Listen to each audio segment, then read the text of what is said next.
studi kelayakan bisnis.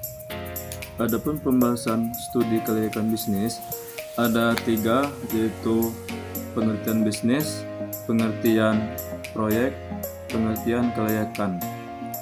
Baiklah, pengertian bisnis itu sendiri, bisnis adalah kegiatan usaha yang dilakukan untuk memperoleh keuntungan sesuai dengan tujuan dan target yang diinginkan dalam berbagai bidang, baik jumlah maupun waktunya. Yang kedua, pengertian proyek. Proyek adalah kegiatan yang melibatkan berbagai sumber daya yang terhimpun dalam suatu wadah atau bisa dikatakan dengan organisasi tertentu dalam jangka waktu yang dibutuhkan untuk melakukan kegiatan yang telah ditetapkan sebelumnya atau untuk mencapai sasaran tertentu. Selanjutnya, pengertian kelayakan.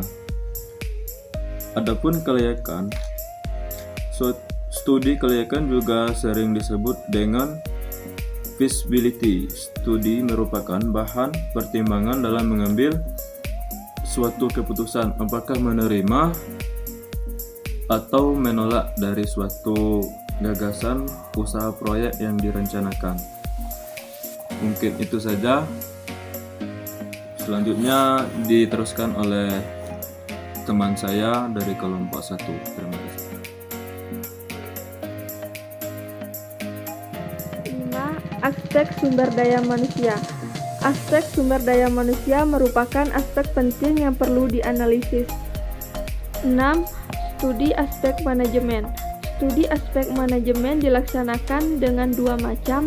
Pertama yaitu tentang manajemen saat pembangunan proyek bisnis.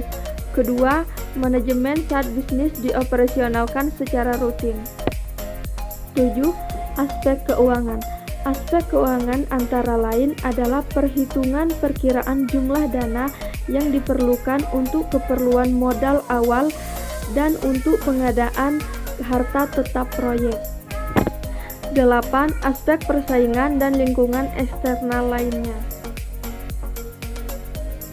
Yang pertama ada aspek pasar. Nah, aspek pasar ini digunakan untuk melihat pertumbuhan permintaan, market share pada produk yang bersangkutan, dan melihat berapa luasnya suatu pasar tersebut. Aspek ini juga melihat tentang kondisi suatu pasar dengan permintaan atau penawaran. Yang kedua ada aspek internal perusahaan. Yang ketiga ada aspek pemasaran. Aspek pemasaran ini menggunakan atau bertujuan untuk menjual barang atau jasa dari suatu perusahaan dan menjualnya ke pasar. Aspek pemasaran ini bertujuan untuk memilih ciri-ciri pasar yang digunakan di suatu pasar tersebut.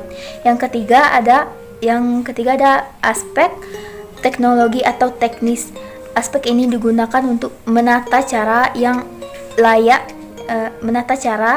untuk produk apakah layak untuk digunakan atau tidak supaya mendapatkan keuntungan.